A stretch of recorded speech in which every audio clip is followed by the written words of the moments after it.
Oh no. They released Trump's taxes. The New York Times has them. They have his taxes. What are we going to do? What are you going to do, Orange Man? People are going to be absolutely shocked. I'm telling you. From Wisconsin to Pennsylvania, all the way down to Florida, and all the way over to Nevada, people are going to be absolutely shocked to find out. Are you ready for it? Breaking news, everyone, from the New York Times today. Breaking news. Trump tried to pay as few taxes as he possibly could. Can you believe that? Trump, I'll say it a little louder. Trump tried to pay as little taxes as he possibly could. Not Donald Trump. This Donald Trump? Are you sure you're not talking about someone else? This guy tried to pay as few taxes as he possibly could. What a crime. What a crime. It's over now. They've got him. They've got him. We might as well not even have the debates. Maybe that's what they were hoping, that Trump would say, okay, I surrender, no debates. And then Biden's finally off the hook. So the New York Times, welcome to episode number 22 of The Reaction. I am TJ, your host. Oh no, New York Times released his taxes. What did he pay? $750 or something? First of all, I'm not an accountant, so I don't know. I don't know if that's true or not. You think I'm going to believe what they just report to me? New York Times and CNN, they say, oh, Trump only paid $750. Wait a second, was that his first year in office? Because you know he's not taking a salary, right? As a matter of fact, he's donating his monthly salary to the federal government to the tune of $200,000 every month. Or something like that. Look, I am very far from an accountant, okay? My thing is numbers, my thing is politics. What I do best is this show right here, not accounting. You need someone smarter than I. But I assure you, the people in the media, the people working at CNN, Maggie Haberman, people like that in the New York Times, they don't know much more than I do about taxes. They may act like it, but they don't. And they are trusting that you, the average person who probably doesn't either, not your fault, but they are trusting that you don't know much either, and you're just going to say, well, I guess he's a crook then. I guess I can't trust him anymore. Maggie Haberman told me Trump is a tax cheat. As if we didn't suspect that might be the case already. Now look, you're probably a fan of the president. You're saying, hold on, Tyler. Hold on. You're not really suggesting that Trump did any dirty business here, are you? Well, maybe. I don't know. Like, if you're a millionaire or a multimillionaire or a billionaire and you don't try to pay as little tax as you can, isn't that sort of, like, do you really deserve to be a billionaire if that's how you're acting? To me, it looks like he's just taking advantage of the system. I don't know, as Rush Limbaugh talked about today, don't you think the IRS would have been after him if this had been something truly shady? Anyways, the takeaway from this, I'm not going to talk about the actual numbers. I'm not going to talk about the actual... This isn't going to be a Rachel Maddow where I print out the page. Oh my goodness, look what I found. No, it's going to be... I'm going to explain to you what the real takeaway from this is. The real takeaway from this is not a bunch of numbers, and it's not that Trump tried to pay as few taxes as he could.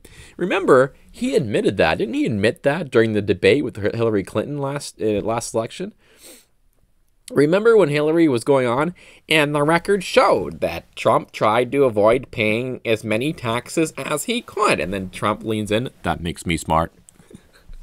I am so looking forward to that. If there's more material like that that's going to happen tomorrow night, I am really, really looking forward to it. So look, the takeaway here is not about Trump's taxes. The takeaway, and I've mentioned this before, multiple times probably, the key takeaway is that Trump is not running against Joe Biden. Joe Biden's not campaigning. He's running advertising and he's doing Zoom calls with donors every day. He's not out campaigning.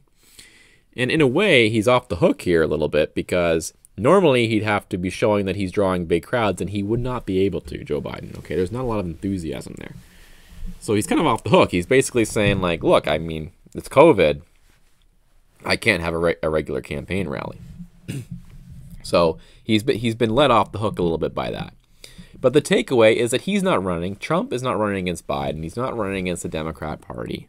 It's not how it used to be. And you remember, it used to be Bush versus Kerry, and they'd both have campaigns, and they'd go out on the campaign trail, and let's see who wins. No, no, no, no, no. It's Trump versus the media. It's Trump versus the New York Times. It's Trump versus CBS, ABC, NBC, Washington Post, everyone. Almost everyone. Except for me. And except for Rush Limbaugh. And except for Michael Savage. And except for, I could name all the names. Tucker Carlson.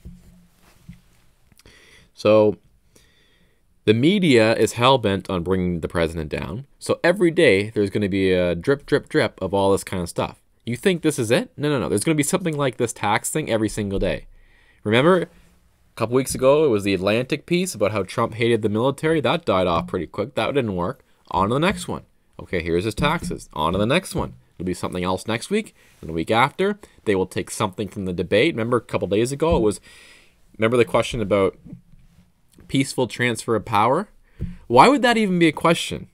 I understand the reporter was a Playboy reporter, so we're not really expecting too much, but why is that even a question?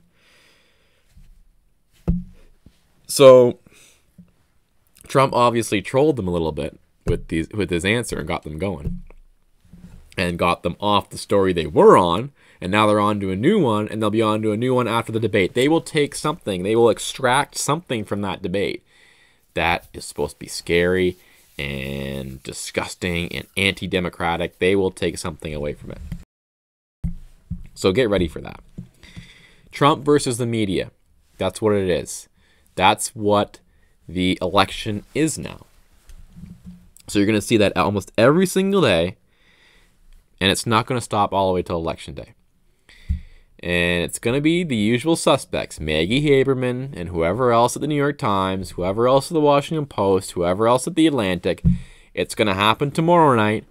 You know, you think, oh, Chris Wallace, Fox News, it can't be that bad. Oh, no, no, no, no, no. You just wait. You just wait and see how bad it is. Right off the bat, he's going to come out and try and kneecap Trump.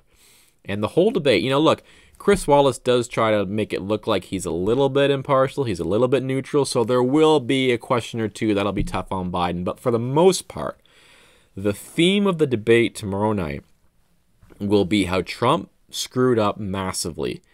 And here's Joe Biden. What would you do instead, Joe? Which is an opening for him to say whatever he wants. Now, I was listening to Rush Limbaugh today because I love listening to him if I have the chance. And he was talking. He had a caller who suggested that Trump should go easy on Biden, because if he's too tough on Joe Biden, then people are going to start to feel sorry for the Democrat candidate, and that's not good. Now, look, I understand the sentiment behind that. I understand people wanting Trump to comport himself properly and not get too crazy. As I said about the ABC News town hall, you know, you can't make yourself look like a maniac, because there's a lot of people watching who are expecting you to look like a maniac. And if you don't look like a maniac, it's actually very impressive. However, we cannot go easy on Joe simply because he's Joe Biden, okay? Trump has to go hard. He has to do the same thing he did against Hillary Clinton. And that was the first caller who said that. There was another caller later in the show that said, absolutely not. Trump needs to go all out. He needs to be brash. He needs to be who he is. This is why he's there. This is why he won. He's different than all the other politicians. And specifically, and most importantly, he's different than all the other Republicans, because all the other Republicans are afraid to be aggressive.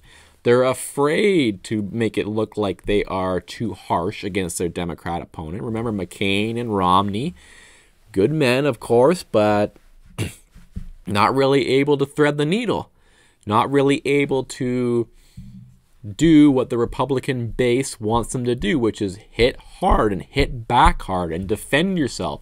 You're constantly under attack, and this was the first candidate who fought back, and people liked that. So her suggestion was, go hard. My suggestion is somewhere in between. You can't go so hard on Biden that you look like a maniac and you look like you're out of control. You have to have some sort of calm, and you have to be comported. You have to be a little bit presidential. But remember, this president won on being unconventional. Why would he try and be more conventional a second time around? People like him because he's unconventional. People like him. Remember in the last debate, when it was Hillary Clinton, as I said, Hillary Clinton going on and on. The record shows he didn't pay any taxes. And then, that makes me smart. People love that stuff. It's humorous.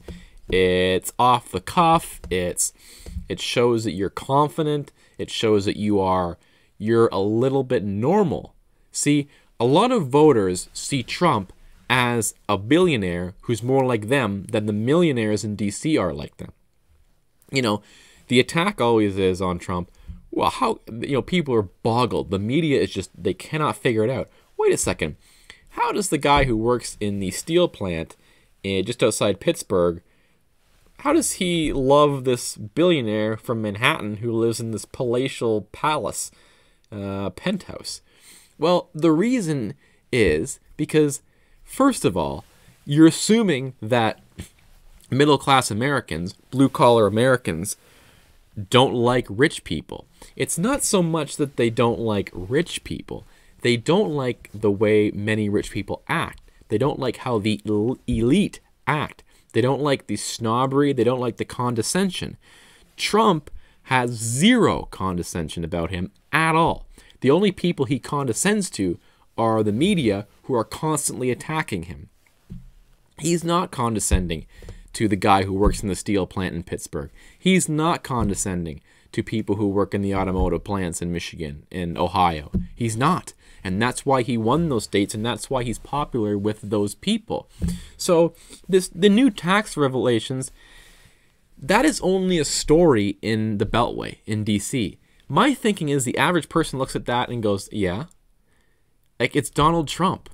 You know what I mean? Like, this isn't a big shock to us.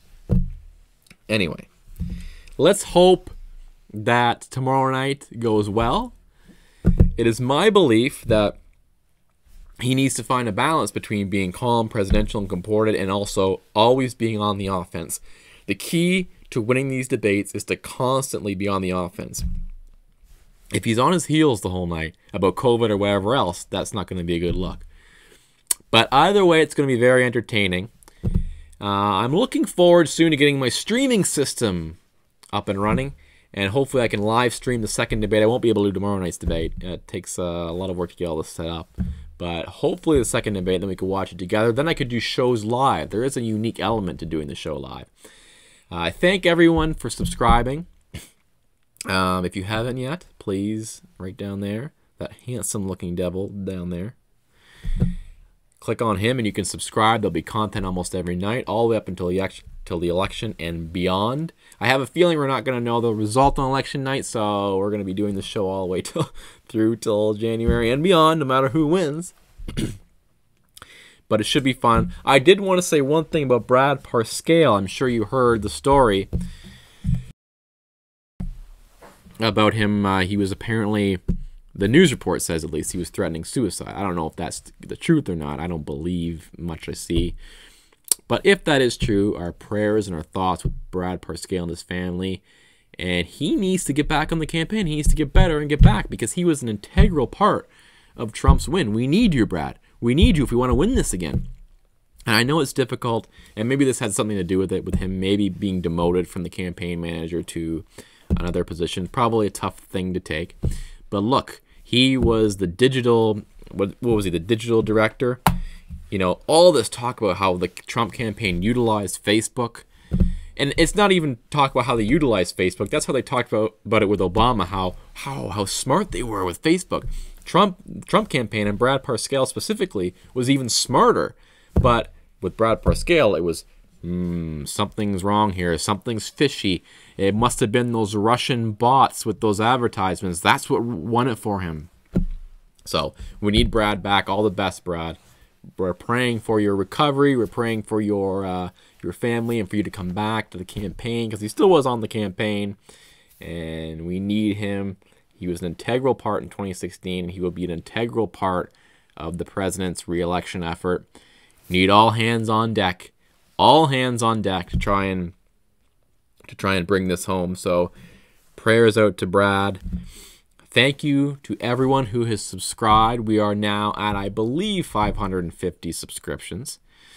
My goal, of course, is 600, 700, 800. My main goal is 1,000. Once I'm 1,000, I can start doing super chats, and then I can steal your money from you, and we can make this a greedy, capitalistic show. No, I'm kidding. Somewhat. But it would be nice. We could do some super chats. You need 1,000 subscribers, though. So humble beginnings. God willing, we will grow this show so that it can be much more influential, and it can have wide reach. And hopefully that happens. I have confidence it will if we keep going. I think people are starving for something that's alternative to the mainstream media, who is clearly, and that's basically the theme of this whole show tonight. It's Trump versus the media. It's not Trump versus Biden.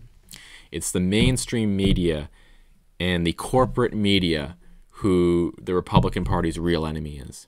And it's going to be the corporate media who is going to make it seem like Amy Coney Barrett is ready for Handmaid's Tale America.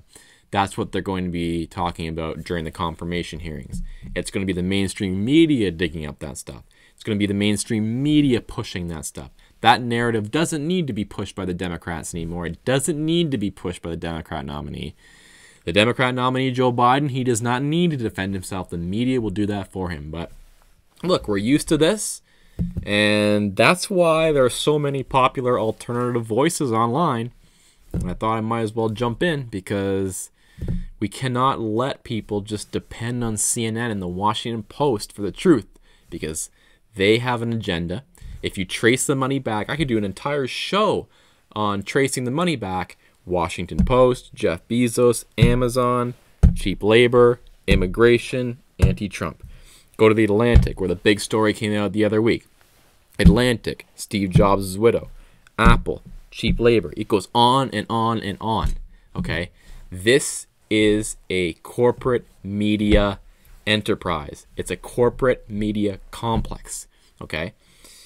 And they have one sole purpose, and that is to make sure that Donald Trump is not reelected. Okay?